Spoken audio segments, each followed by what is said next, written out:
नमस्कार साथियों, स्वागत है आप सभी का हमारे यूट्यूब चैनल एजुकेशन सर्वोदय में। जैसा कि साथियों आप देख रहे हैं कि कुछ दिनों से हम अपने यूट्यूब चैनल पर सीटेट की पेडागोजी की क्लासेस डाल रहे हैं, जिनका क्रम चल रहा है, ठीक है। और जिनमें सारी की सारी जितने सब्जेक्ट होते हैं पेडागोजी जिनमें आनी होती है, वो सारी पेडागोजी की क्लासें डाल चुके हैं। जैसे हिंदी, इंग्लिश, ईवीएस इन और मैथ, इन सभी की पेडागोजी हम अपने यूट्यूब चैनल पर डाल चुके हैं। और जो सीडीपी और जो दोनों की पेडागोजी आती है, जो सीडीपी की, जिसे कहते हैं चाइल्ड डेवलपमेंट एंड शिक्षण शास्त्र, बाल विकास एवं शिक्षण शास्त्र जिसको कहते हैं, उसकी पेडागोजी की क्लासें 2 पढ़ चुकी हैं हमारे चैनल पर, ठीक है दोस्तों। और आज हम इसकी तीसरी वीडियो बना रहे हैं। थोड़ा लेट है, 1, 2, 3 दिन लेट हो चुकी है, क्योंकि बीच में मैंने मैथ के 1, 2 क्वेश्चन डाल दिए थे, मैंने देखा उसमें, तो ये क्वेश्चन रिपीटेड थे, कई बार आ चुके हैं, तो मैंने सोचा हो सकता है अगली बार भी आ जाएँ, और इनसे बहुत बच्चे घबराते थे। तो मैंने सोचा कि इनकी दो एक छोटी-छोटी वीडियो बना के डाल देते हैं। तो इसमें 1-2 वीडियो मैंने मैथ की डाली, और सीडीपी का कंटेंट भी बहुत मुश्किल से मिल पाया, इसलिए आज हम सीडीपी की तीसरी वीडियो करने जा रहे हैं, ठीक है दोस्तों। तो शुरू करते हैं हम और बढ़ते हैं वीडियो की तरफ। दोस्तों, पिछली वीडियो में हम कन्वर्जेंट और डाइवर्जेंट थिंकिंग, मतलब अभिसारी और अपसारी चिंतन को हम डिस्कशन कर चुके हैं, ठीक है। और आज हम आईक्यू के आधार पर व्यक्तियों का वर्गीकरण, जैसे किसी का आईक्यू लेवल कम है, किसी का आईक्यू लेवल ज़्यादा है, किसी का औसत है, तो उन सभी को क्या कहते हैं, इस विषय पर चर्चा करेंगे और आगे भी कुछ टॉपिक करेंगे, ठीक है। तो बढ़ते हैं दोस्तों वीडियो की तरफ। तो जैसा कि आप लोग देख रहे हैं, आईक्यू के आधार पर व्यक्तियों का वर्गीकरण, ठीक है। तो यहाँ देख लेते हैं कि आईक्यू पैमाना कितने लेवल तक होता है। तो आईक्यू पैमाना दोस्तों 130 लेवल तक होता है, इसके ऊपर कुछ भी बुद्धि हो सकती है, लेकिन यहाँ तक रखा गया है 130 तक, ठीक है। तो ये किस हिसाब से होती है दोस्तों, अगर किसी का आईक्यू लेवल 130 है, ठीक है, तो उसको क्या कहेंगे, वेरी सुपीरियर कहेंगे। और अगर 120 और 130 के बीच में है तो उसको क्या कहेंगे, सुपीरियर कहेंगे। और 130 से नीचे है, 110 और 119 के बीच में, तो उसको क्या कहेंगे, हाई एवरेज, मतलब एवरेज से थोड़ा ऊपर। और दोस्तों आप लोगों को याद क्या रखना है, सबसे ज़्यादा पूछा जाता है यही कि औसत जो पैमाना होता है, औसत बुद्धि लब्धि वाले बच्चे कितने होते हैं, कितने पैमाने पे औसत बुद्धि लब्धि वाले बच्चे होते हैं। तो इसका दोस्तों पैमाना 109 से वो 90 से 110 कह सकते हैं आप, ठीक है। 90 से 110 ये औसत बुद्धि वालों का होता है। ये जो होता है 90 से 110 वाला होता है, ये औसत बुद्धि वालों का पैमाना होता है, ठीक है दोस्तों। बढ़ते हैं आगे। उसके बाद उसके नीचे दोस्तों, एवरेज के नीचे फिर क्या करते हैं, लो एवरेज वाले आ जाएंगे। लो एवरेज के ऊपर हाई एवरेज, और एवरेज के नीचे लो एवरेज। फिर उससे भी नीचे, उससे कम बुद्धि वाले, उससे भी नीचे, उससे कम बुद्धि लब्धि वाले। और सबसे जो कम बुद्धि लब्धि वाले व्यक्ति होते हैं, वो कितने होते हैं, केवल 2.2% होते हैं। इनकी बहुत कम परसेंटेज है, ये बहुत कम मात्रा में पाए जाते हैं। और ऐसे ही दोस्तों, सबसे कम बुद्धि वाले और सबसे सुपीरियर अधिक बुद्धि वाले, ये बराबर मात्रा में पाए जाते हैं। बहुत कम ऐसे व्यक्ति होंगे जो सुपीरियर होंगे, और बहुत कम ऐसे व्यक्ति होंगे जो बहुत माइल्ड, बिल्कुल कम एवरेज के होंगे, जिनमें बहुत बुद्धिलब्धि कम स्तर की होगी, ठीक है। ऐसे बहुत कम व्यक्ति होंगे। इनका ग्राफ देख लेते हैं, कैसे ग्राफ चलता है इनका।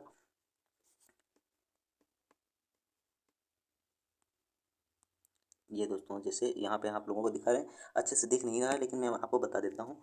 यहाँ से स्टार्ट हुई है बुद्धिलब्धि, यहाँ से मान लो, यहाँ से स्टार्ट हुई, ठीक है, यहाँ से। और ये बढ़ते क्रम में हुई है। जैसे किसी की बुद्धिलब्धि यहाँ पे सबसे कम होगी, ठीक। फिर इस तरीके से बढ़ती जाएगी। यहाँ पे क्या होगा, यहाँ पे एवरेज होगा। ये एवरेज मैंने क्या बताया था, 90 से 110 बताया था। यहाँ पे इरेज करता हूँ सही में।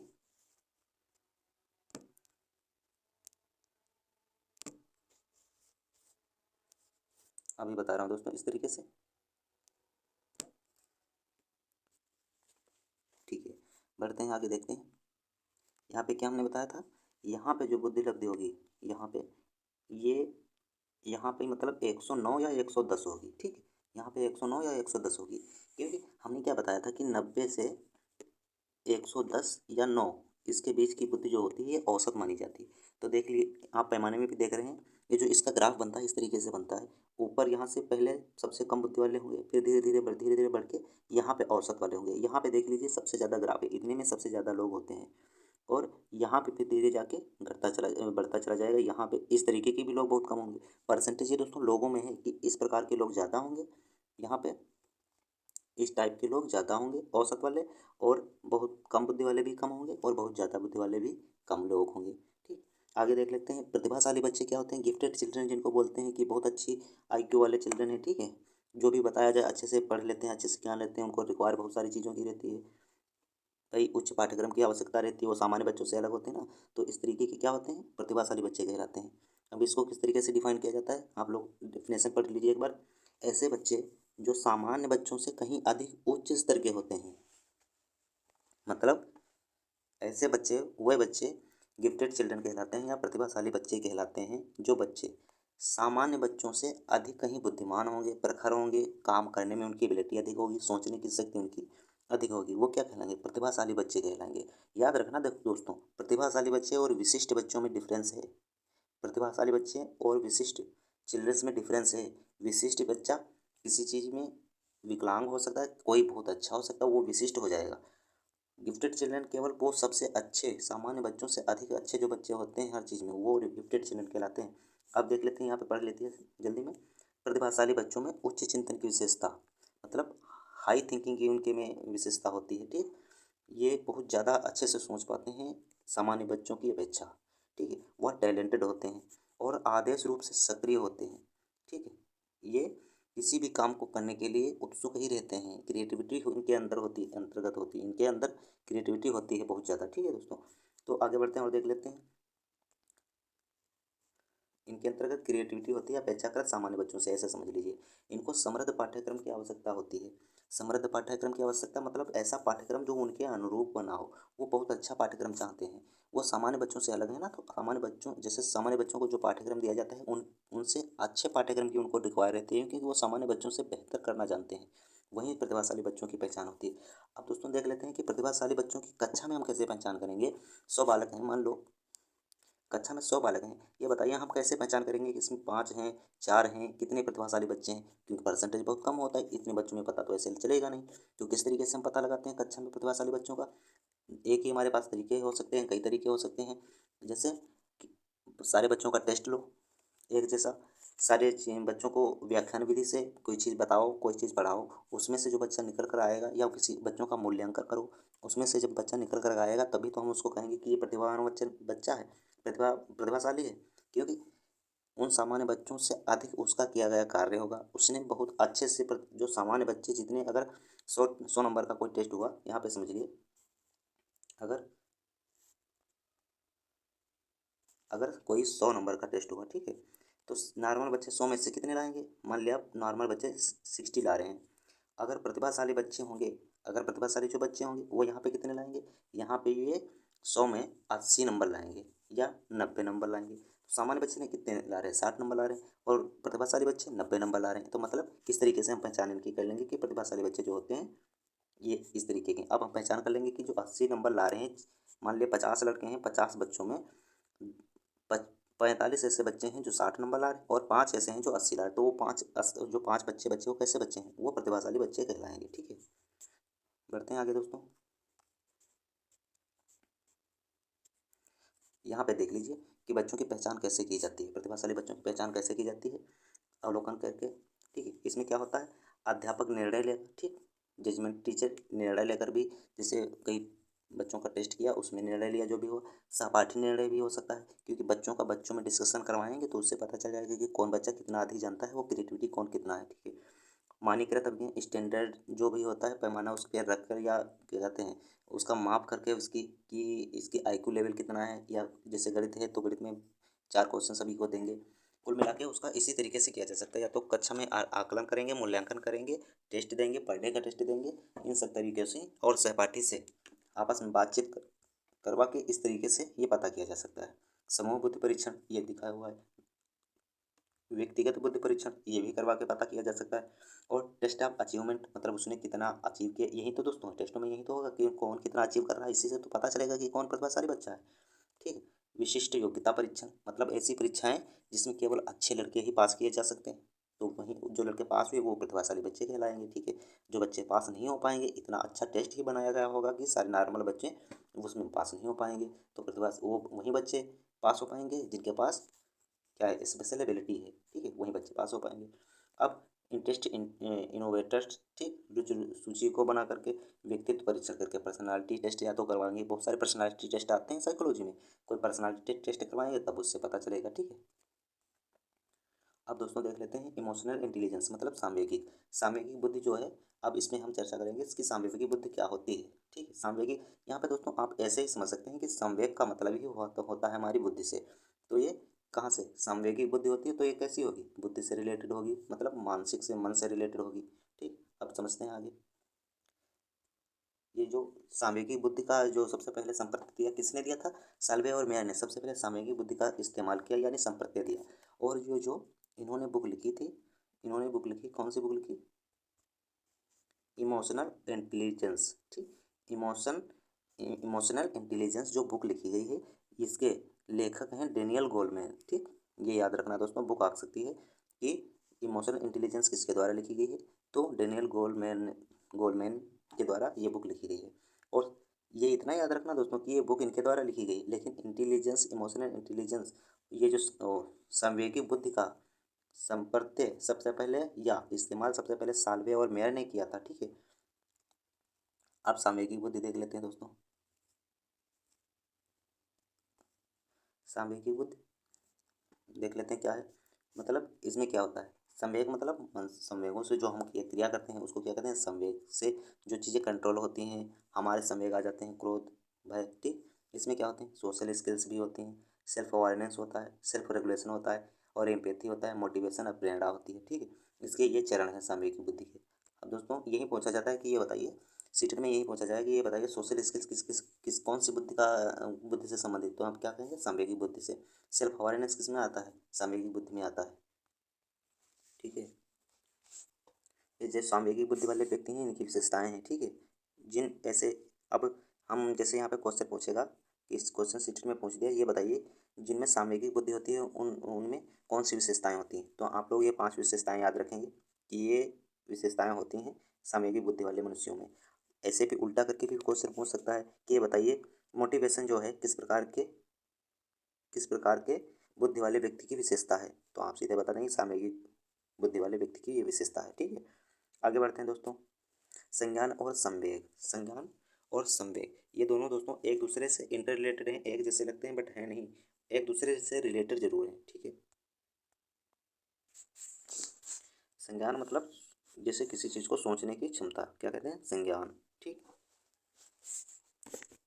अब यहाँ पे दोस्तों देख लेते हैं क्या है लैंग्वेज इसकी। यह बायो डायरेक्शनल है। बायो डायरेक्शनल मतलब एक दूसरे पर अंतः संबंधित को कहते हैं बायो डायरेक्शनल, मतलब दोनों तरफ से इसकी दिशा है, ठीक है। बायो डायरेक्शनल द्विध्रुवीय कह सकते हैं, ठीक, द्विध्रुवीय। और संज्ञानात्मक, संज्ञान और संवेग दोनों एक दूसरे को प्रभावित करते हैं। मैंने बताया कि दोनों एक दूसरे से अंतः संबंधित हैं, दोनों एक दूसरे से को प्रभावित करते हैं। यह एक दूसरे से अंतः संबंधित हैं, यहाँ पे अंतः है दोस्तों, सही कर लेना, संबंधित हैं। किसी एक को एक पक्ष में नहीं कहा जा सकता, किसी और एक को एक पक्ष में नहीं कहा जा सकता, दोनों एक दूसरे से अंतः संबंधित हैं।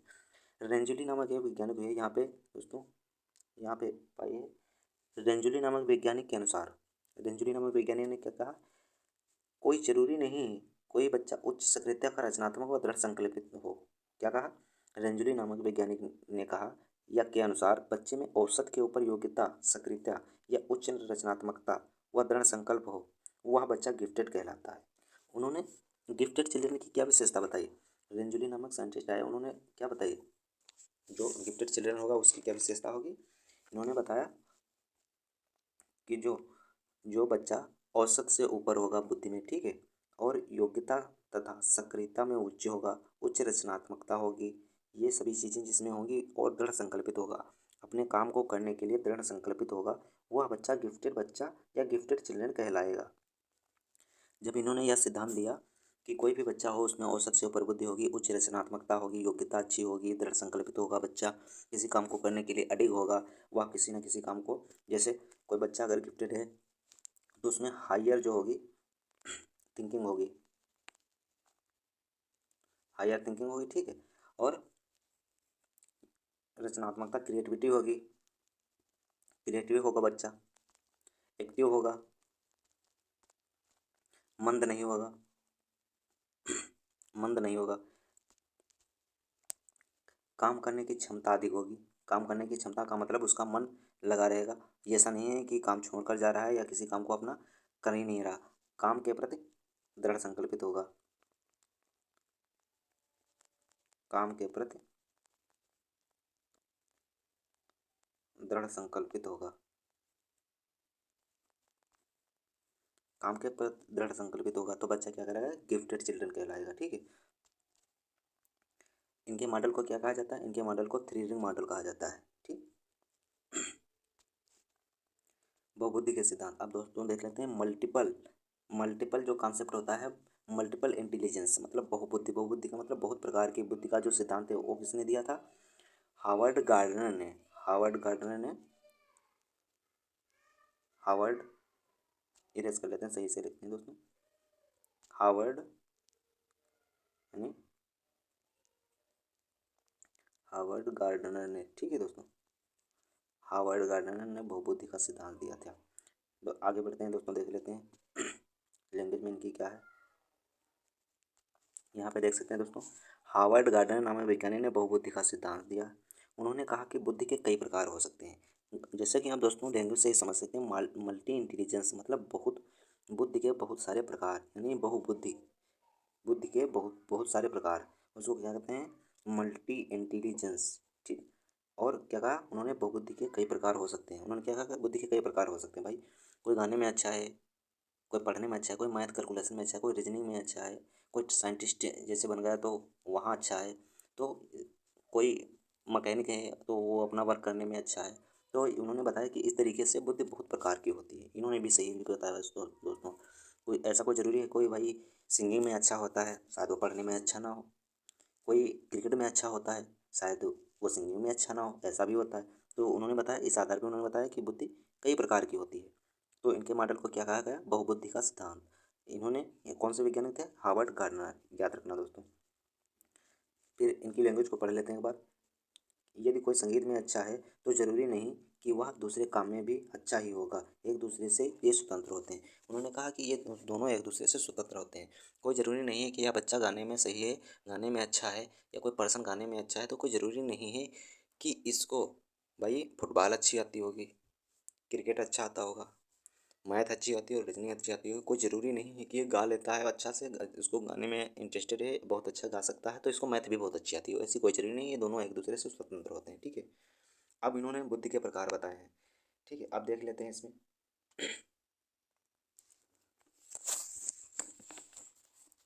यहाँ पे भाषाई बुद्धि, उन्होंने पहली बुद्धि का प्रकार कौन सा बताया, भाषाई बुद्धि मतलब लिंग्विस्टिक, भाषाई बुद्धि। इसमें पढ़ लेते हैं, भाषाई बुद्धि वह बुद्धि होती है जिसमें भाषा के प्रयोग को, जिसमें कोई भी पर्सन भाषा के प्रयोग को समझने में निपुणता हो।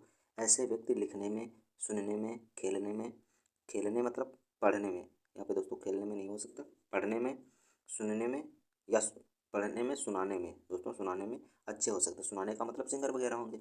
अब जैसे जैसे दोस्तों क्या देख लेते हैं इसमें, जैसे उदाहरण ले लेते हैं, रविन्द्रनाथ टैगोर, ठीक, कितने अच्छे थे। कुमार विश्वास, कितने अच्छे कवि हैं। नरेंद्र मोदी, भाई नेता हैं, बहुत अच्छे भाषण दे लेते हैं। ठीक है। अब यहाँ पे फिर दूसरी देख लेते हैं।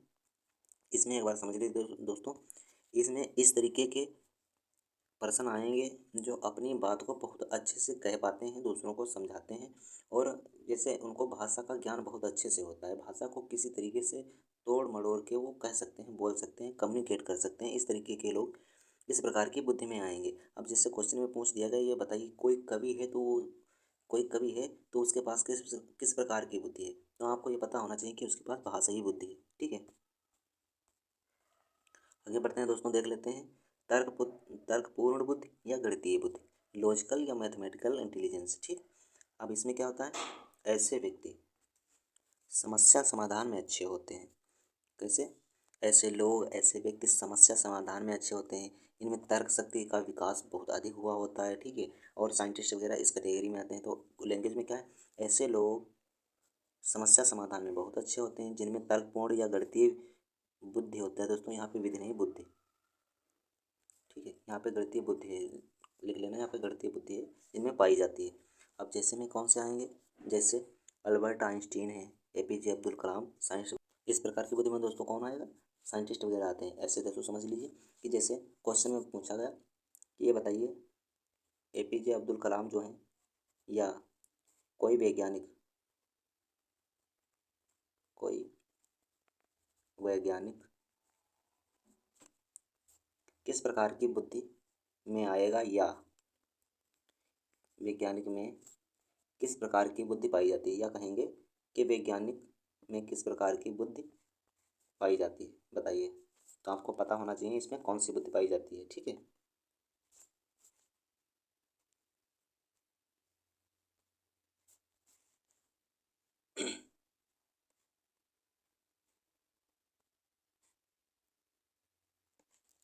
किस प्रकार की बुद्धि पाई जाती है? मैथमेटिकल या लॉजिकल इंटेलिजेंसी, ठीक है। अब आगे बढ़ते हैं, देख लेते हैं इसमें क्या लिखा है। इस प्रकार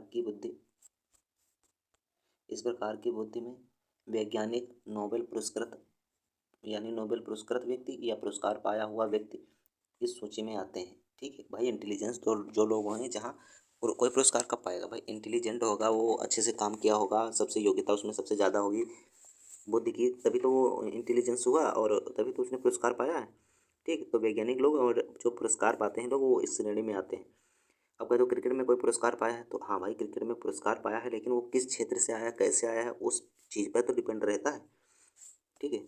तो इस तरीके से स्थानिक बुद्धि। और अब नेक्स्ट देख लेते हैं 3 नंबर पे स्थानिक बुद्धि। स्थानिक बुद्धि कौन सी बुद्धि होती है दोस्तों? मतलब जिनकी समझ, ऐसे लोग जिनकी समझ ऐसे लोग जिनकी समझ जगह में बहुत अच्छी होती है। मतलब वो जैसे यहाँ पे देख लीजिए, जैसे कोई जगह है, कोई भाई मकान लेना है आपको, तो समझ आपने कोई प्लाट लिया, तो इसमें उनकी समझ बहुत अच्छी होगी।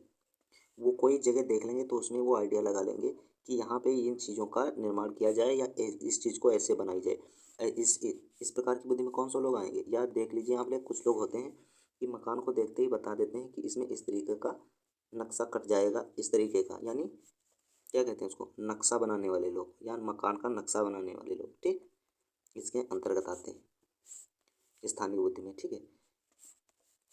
नेक्स्ट देख लेते हैं दोस्तों। हाँ, मैंने बताया था, जैसे मकान का नक्शा बनाने वाले, डेकोरेटर, वो थोड़ी सी जगह होगी उसी में देख लेंगे, जितनी जगह होगी बस उसी में देख लेंगे, थोड़ी हो ज़्यादा हो उसी में देख लेंगे कि कितना भाई डेकोरेट करने वाले आते हैं, कि हमको इतनी दूरी में क्या क्या लगा सकते हैं, क्या क्या लग जाएगा। दिशा में अच्छे होंगे, जैसे पायलट वगैरह होंगे, हवाई जहाज़ हेलीकॉप्टर के जो ड्राइवर होते हैं, पायलट वगैरह होते हैं, उनकी भी दिशा में पकड़ अच्छी होती है। क्या होता है, जगह में उनका जो समझ होती है अच्छी होती है। उतारना कहीं पर है, अब उनको पता ही नहीं है कि कितनी जगह पे हमारा हेलीकॉप्टर उतर सकता है। उतरने ज़्यादा जगह में उतार, कम जगह में दिए, जाके पंखुड़ी टूट गई। इसलिए क्या कहते हैं, समझ अच्छी होनी चाहिए। जगह में समझ होती है वहीं ड्राइवर होगा। मूर्तिकार और ड्राइवर इसी समझ में आते हैं। गाड़ी बाईपास करना है तो उसमें समझ होनी चाहिए कि इतनी इतनी दूरी में हमारी गाड़ी बाईपास हो जाएगी, ठीक है, इस तरीके से पास हो जाएगी, इस तरीके से। इस तरीके के लोग जो होते हैं उसमें किस प्रकार की बुद्धि होती है, स्थानिक बुद्धि होती है, ठीक है। आगे बढ़ते हैं दोस्तों। संगीतात्मक यानी म्यूजिकल इंटेलिजेंस, इसमें इसके अंतर्गत क्या आते हैं, जैसे नाम से ही पता चल रहा है, इसमें कुछ नहीं है, याद कर लेना। इसमें संगीत, इसके अंतर्गत गाने वाले व्यक्ति, गाने को या मैनिपुलेट है, यहाँ पे मैनिपुलेट करने वाले व्यक्ति आते हैं, ठीक है। जैसे ए आर रहमान है, संजय लीला भंसाली हैं, जैसे डायरेक्टर है, बहुत प्रसिद्ध हैं। ए आर रहमान सिंगर थे और अरिजीत सिंह सिंगर हैं, ये बहुत प्रसिद्ध हैं। ये लोग किसमें आएंगे, संगीतात्मक बुद्धि में आएंगे, ठीक, म्यूजिकल इंटेलिजेंस में। आगे देख लेते हैं, ये शारीरिक गतिविधि क्या होती है। ऐसे व्यक्ति जो शरीर को इधर उधर, पहलवान हैं, क्रिकेटर हैं, इस तरीके के बॉडी बिल्डर हैं, इस तरीके में आएंगे। कौन से, इसके अंतर्गत ऐसे व्यक्ति आते हैं जो अपनी बॉडी को हर मूवमेंट करा सकते हैं। भाई क्रिकेट खेलता है तो उसको हाथ का मूवमेंट करना, पैर का मूवमेंट करना, बॉडी का पूरा मूवमेंट करना होता है, ठीक। तो इस प्रकार की बुद्धि में कौन आएगी, ये जितने भी शारीरिक गति करने वाले हैं व्यक्ति इसमें आएंगे। जैसे क्रिकेटर हो गया, फुटबॉलर हो गया, और क्रिकेटर में कौन हो गए, विराट कोहली हो गए, फुटबॉल में रोनाल्डो हो गए, इस तरीके के लोग किसमें आएंगे, जैसे रोनाल्डो है, विराट कोहली है, किसमें आएंगे, ये सभी आएंगे शारीरिक गति बुद्धि में। अब अंतर व्यक्तित्व इंटरपर्सनल देख लेते हैं, कौन सी बुद्धि होती है। ऐसे व्यक्ति जो दूसरों के व्यवहार तथा समस्या को समझने में अच्छे होते हैं, ठीक है। दूसरे के व्यवहार तथा समस्या को समझने में अच्छे होंगे जो भी, तो क्या कहेंगे, इंटरपर्सनल कहलाएंगे, ठीक है। जैसे मनोवैज्ञानिक, नेता कहते हैं मैं नेता नहीं तुम्हारा बेटा हूँ करके आके लूट के ले जाते हैं।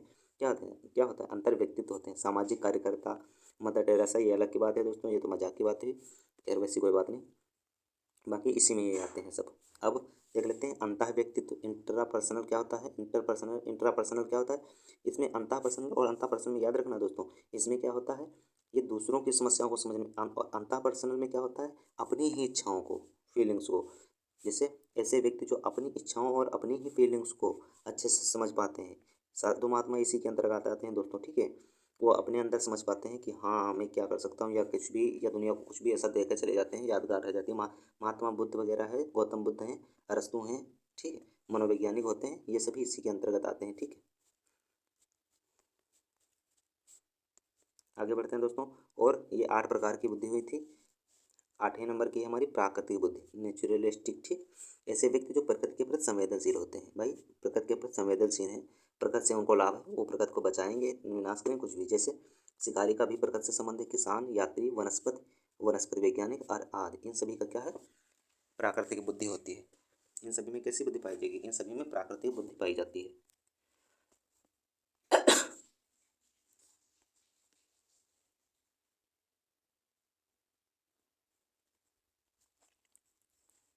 तो बढ़ते हैं दोस्तों आगे और देख लेते हैं।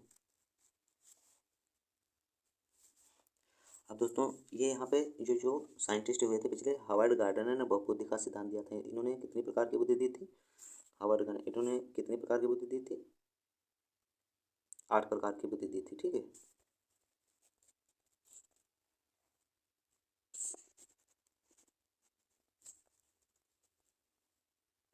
इन्होंने, हावर्ड गार्डनर ने कितने प्रकार की बुद्धि दी थी, 8 प्रकार की, ठीक। अब आगे चलते हैं दोस्तों, देख लेते हैं ये क्या है। यहाँ पे त्रिबुद्धि का सिद्धांत, मतलब 3 प्रकार की बुद्धि किसने दी है। कहने का मतलब सीधा ये है दोस्तों कि 3 प्रकार की बुद्धि किसने दी है। 3 प्रकार की बुद्धि मॉडल जो है, या बुद्धि का रत्न, या बुद्धि रत्न सिद्धांत, या कुछ भी कह सकते हैं, बुद्धि का जो भी त्रिरत्न मॉडल है, किसने दिया था, विलियम स्टेनबर्ग ने दिया था। इनके अनुसार बुद्धि 3 प्रकार की होती है। यहाँ पे बुद्धि है दोस्तों, सही कर लेना, यहाँ पे बुद्धि है, बुद्धि, ठीक।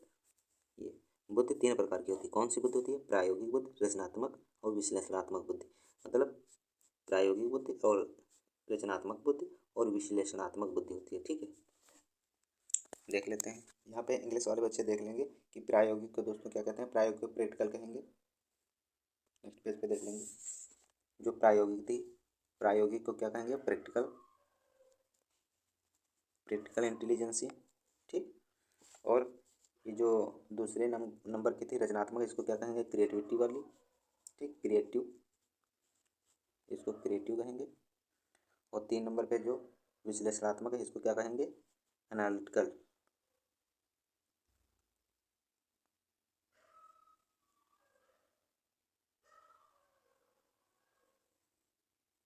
पेन नहीं सही है दोस्तों, इसी कारण मैं आप लोगों के सामने ठीक से नहीं लिख पा रहा हूँ। क्रिएटिव,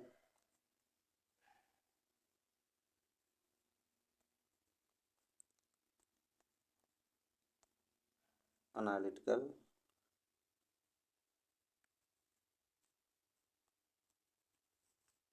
ठीक है, इस तरीके से समझ लिए। और प्रैक्टिकल के भी स्पेलिंग लिख दे रहा हूँ एक बार, प्रैक्टिकल, ठीक। इंटेलिजेंस की लिख दे रहा हूँ एक बार, आप लोग यहाँ से देख लेना, क्योंकि बहुत बारीकी से लिखना पड़ता है।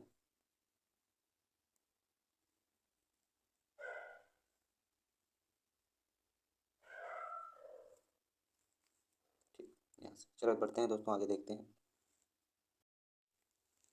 यहाँ से आप लोग देख लीजिए, बुद्धि का त्रिरत्न सिद्धांत किसने दिया था, स्टेनबर्ग का, ठीक। बुद्धि सिद्धांत क्या कह सकते हैं, बुद्धि का त्रिरत्न सिद्धांत कह सकते हैं, या स्टेनबर्ग का बुद्धि सिद्धांत कह सकते हैं। अब देख लीजिए स्टेनबर्ग नामक वैज्ञानिक ने क्या कहा भाई, इन्होंने क्या कहा। पहली बात तो ये देख लीजिए कि इनके सिद्धांत को और हम क्या क्या कह सकते हैं, क्या कह सकते हैं। पहली तो बात ये, इतना, स्टेनबर्ग बुद्धि त्रिबुद्धि सिद्धांत कह सकते हैं। दूसरा, बुद्धि का त्रिरत्न सिद्धांत कह सकते हैं। तीसरा, बुद्धि का आधुनिक सिद्धांत, ठीक, माना जाता है, कह सकते हैं, ठीक। अब स्टेनबर्ग साइंटिस्ट ने क्या कहा था, स्टेनबर्ग का जो त्रिबुद्धि सिद्धांत है या बुद्धि सिद्धांत है, इन्होंने कहा मानव की बुद्धि जो है, एक ही क्षमता के बजाय अनेक अनेक विभिन्न प्रकार की क्षमताएं होती हैं इसमें, मानव बुद्धि में। इनके बुद्ध ने इसी को समझने का प्रयास किया, इसी को समझाने का प्रयास किया कि बुद्धि में एक प्रकार की क्षमता नहीं, बहुत सी प्रकार की क्षमताएं होती हैं जिनको बुद्धि कहते हैं। इसीलिए इनके मॉडल को क्या कहते हैं, त्रिबुद्धि या त्रिरत्न मानव बुद्धि का सिद्धांत। ठीक है, अब देख लेते हैं आगे क्या कहा फिर इसके बाद में। इन्होंने 3 प्रकार की बुद्धि कौन कौन सी दी, व्यवहारिक बुद्धि, रचनात्मक बुद्धि, विश्लेषणात्मक बुद्धि। यही मैंने दोस्तों पीछे आपको बताया था। ठीक है, प्रायोगिक बुद्धि, ये संदर्भ व्यवहारिक या प्रायोगिक बुद्धि, या क्रिएटिविटी या अनुभवात्मक रचनात्मक बुद्धि, विश्लेषणात्मक जैसे मैंने बताया एनालिटिकल या घटकीय बुद्धि इसको भी कहते हैं। ठीक, अब इसमें क्या है वो पहले देख लेते हैं, व्यवहारिक या बुद्धि या संदर्भात्मक बुद्धि जो भी होती है। ठीक है, इसमें क्या है, स्टेनबर्ग के त्रिबुद्धि सिद्धांत यानी बुद्धि का त्रिरत्न सिद्धांत, ये दो बार लिखा गया है। ठीक, एक समझ लीजिए के अनुसार व्यवहारिक बुद्धि वह बुद्धि होती है जिसका उपयोग करके आप अपने आसपास की चीज़ों से अपना काम कर लें। व्यवहारिक बुद्धि जैसे हमें किसी चीज़ की भाई घर में रहते हैं तो हमारा इधर उधर का व्यवहार जो है वो हमारी बुद्धि के कारण हुआ है। इन आसपास के हुए जो व्यवहार हैं, बौद्धिक व्यवहार हुआ है, उससे हम क्या अपने पर डे के काम या थोड़े बहुत जिस ज़रूरत पड़ी तो उनसे किसी चीज़ को लेना, किसी चीज़ को प्रदान करना, ये क्या आएगा, ये हमारी जो है व्यवहारिक बुद्धि के अंतर्गत आएगी। ठीक है, व्यवहारिक बुद्धि एक तरीके से आपके प्रैक्टिकल ज्ञान पर आधारित होती है, भाई प्रैक्टिकल ज्ञान पर आधारित होती है। ठीक है, और इसमें दूसरी लैंग्वेज क्या है, व्यवहारिक बुद्धि को संदर्भात्मक बुद्धि भी कहते हैं। जैसा कि नाम से ही पता चलता है, यह आपके व्यवहार में साफ तौर से देखी जा सकती है।